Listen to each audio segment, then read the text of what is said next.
Delhi car வெடிப்பு சம்பவத்தை தொடர்ந்து நாடெங்கும் ஒரு பதற்றமான சூழல் நீடித்து வருகிறது. அந்த வகையில் உத்தரப்பிரதேச மாநிலம் லக்னோவில் தீவிரவாத தடுப்பு பிரிவு அதிகாரிகள் அதிரடி சோதனையில் ஈடுபட்டு வருகின்றனர். கூடுதல் விவரங்களை வழங்க இணைகிறார் எமது செய்தியாளர் பாரதிராஜா. வணக்கம். இங்க லக்னோவில் எந்தெந்த இடங்களில் இந்த சோதனையானது நடைபெற்று வருகிறது? இது குறித்து நமக்கு கிடைத்திருக்கக்கூடிய அண்மை தகவல் என்ன பாரதிராஜா?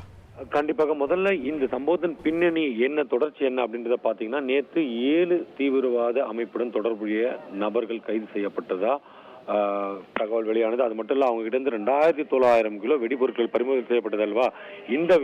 இந்த விஷயம் தொடர்பாக தற்போது பர்வேஸ், அதாவது உத்தரப்பிரதேச மாநிலம் லக்னோவில் இருக்கிற பர்வேஸ் அப்படின்ற ஒரு வீட்டில், பர்வேஸ் அன்சாரி அப்படின்ற சொந்தமான இடத்துல தற்போது ATS என்று அழைக்கக்கூடிய தீவிரவாத ஒழிப்பு படையினர் சோதனை நடத்தி வராங்க. ஜம்மு காஷ்மீரின் ATS அதே போல உத்தரப்பிரதேச போலீசார் இணைந்து இந்த சோதனை நடத்தி வராங்க. நேற்று இதே போன்ற ஒரு சோதனையின் போது தான் 2900 கிலோ வெடிபொருட்கள் கண்டுபிடிக்கப்பட்டது குறிப்பிடத்தக்கது.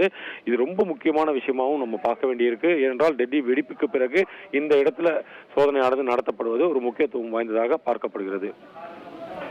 நன்றி பாரதிராஜா, உங்களுடைய விரிவான தகவல்களுக்கு.